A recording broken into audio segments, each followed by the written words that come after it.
Hey, this is Dr. Ronicky with CellGen Regenerative Medicine in Savannah, Georgia.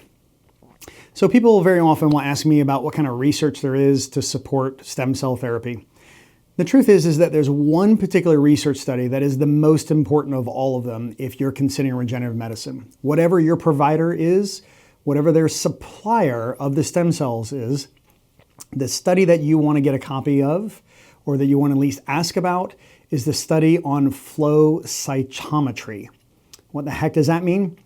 Flow cytometry is a very, very sophisticated type of test where they can take their stem cells and they can put them through this machine that will determine what type of stem cell they are, because there's multiple different types of stem cells, as I discussed a little bit in a previous video, and you want to make sure that the type you're getting are the correct and appropriate type, and then most importantly also, how many are you getting per milliliter, and are they alive or viable? Because if you're buying stem cells that are less expensive from this place than from this place, but they're either the wrong type or there's way fewer stem cells per milliliter in there than over here, or they're not still alive and viable, but they're dead and they don't survive the freeze-thaw cycle that typically has to happen with being able to get the stem cells from the original laboratory that harvested them to the provider where they can be injected, then you just spend a lot of money to either inject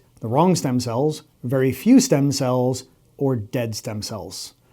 And so our particular laboratory that we use has a flow cytometry test where they show that there are 1.1 million stem cells per milliliter, and even after defrosting them, there's still over 800,000 of them that are alive and viable, and that they are the mesenchymal stem cells that you want for a joint degeneration, as opposed to the hematopoietic stem cells that are not the right tool for a degenerative joint issue.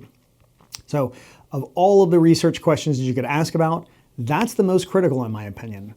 As far as are they going to be effective and all those things, hey, that's important to know too. But first and foremost, if you're going to spend the money, make sure you're buying the right product and one that's actually alive and viable. So I hope you found that to be very useful information. By all means, please post any questions, comments, or feedback in the area down below. And if there's anything that we can do to help you, if you want to find out if you would be a good candidate for regenerative medicine, please reach out to us at CellGen Regenerative Medicine in the Savannah, Georgia area. Thanks for your attention.